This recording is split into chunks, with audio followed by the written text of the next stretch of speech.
అంత క్రిస్పీ మురుకులు చేసుకుందామా? ఫస్ట్ మనం ఒక కప్పు మినపప్పు తీసుకొని మంచిగా వాష్ చేసుకోవాలన్నమాట. ఆ వాష్ చేసుకున్న వాటర్ మాత్రం చాలా ఇంపార్టెంట్, అస్సలు వాడేయకూడదు. మొక్కలకి చాలా మంచిది ఆ వాటర్. ఒక కప్పు మినపప్పుకి ఒక 2 కప్స్ ఆఫ్ వాటర్ని కుక్కర్లో వేసుకొని కొద్దిగా సాల్ట్ వేసుకొని మూత పెట్టేసుకొని మంచిగా ఉడకనిచ్చేద్దాం. సెట్. ఒక కప్పు మినపప్పుకి 2 కప్పులంత బియ్యం పిండిని మంచిగా డస్ట్ ఏం లేకుండా జల్లెడ పట్టేసుకోవాలన్నమాట. అందులో వాము మంచిగా క్రష్ చేసుకొని యాడ్ చేసుకోవాలి. టేస్ట్ చాలా బాగుంటుంది. తర్వాత ఒక పిడికెడంత నువ్వులు కూడా యాడ్ చేసుకోవాలన్నమాట.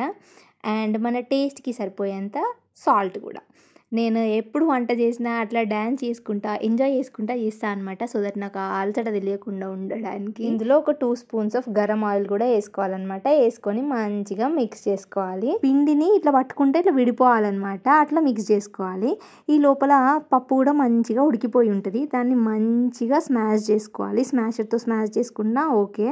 ఇంకా లేదు అని అంటే మిక్సీకి వేసుకుంటే ఇంకా బెటర్. నేనైతే మిక్సీకి వేసుకున్నా. అందులో మనం ఒక కొంచెం పచ్చిమిర్చి అండ్ కొద్దిగా జీలకర్ర వేసుకొని ఈ పేస్ట్ కూడా వేసుకొని మంచిగా మిక్స్ చేసుకోవాలన్నమాట. ఈ పేస్ట్ ఉంటుంది కదా, ఈ పేస్ట్ని మనం ఈ పిండిలో వేసుకొని మిక్స్ చేసుకోవాలి. మనం మురుకులు వేసుకుంటాంగా సేమ్ అదే కన్సిస్టెన్సీలో పిండి కలుపుకోవాలన్నమాట. మరీ ఎక్కువ పలచగా కాదు, అట్లా అని మరీ టైట్గా కాదు. ఆయిల్ చాలా పట్టేస్తుంది అనమాట. ఈ పిండి కలుపుకోవడంలోనే ఉండిద్ది అంతా.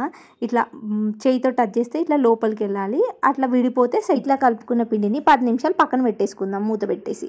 తర్వాత మనం మురుకుల గొట్టానికి మంచిగా ఆయిల్ అప్లై చేసుకొని మన చేతికి కూడా మంచిగా ఆయిల్ అప్లై చేసుకొని దాంట్లో ఇంత పడితే అంత అందులో సెట్ చేసుకొని మురుకుల్లాగా ఒత్తుకోవడం. తర్వాత మంచిగా ఆయిల్ని హీట్ చేసుకొని ఈ మురుకుల్ని అందులో డీప్ ఫ్రై చేసుకోవడమే. ఎంత క్రిస్పీగా అవుతాయి అని అంటే ఆ సౌండ్ చూస్తేనే మీకు అర్థమైపోతుంది. అట్లనే ఆయిల్ కూడా అసలు అబ్జర్వే చేయదన్నమాట. మా మమ్మీ చూడండి మంచిగా ఊపి మరీ ప్యాక్ చేస్తూ ఉంది. మీరు అబ్జర్వ్ చేస్తే కింద ఇంకొక రెసిపీ కూడా ఉంది చూస్తారా, మడత కాజా. నేను నెక్స్ట్ రెసిపీ అదే పోస్ట్ చేస్తా. మీన్ వైల్ ఈ మురుకులు మాత్రం సహాన్ష్ కోసమే అనమాట. వాడట్లా క్యూట్గా తింటూ ఉంటే నాకు కష్టమంతా ఫలిచ్చింది అని అనిపించింది. నాకు కనీసం ఇయ్యు అని అన్నా కూడా వాడు ఇయ్యలేదు. నా చేతులకించి తీసుకొని మరీ తిన్నాడనమాట. Cute fellow.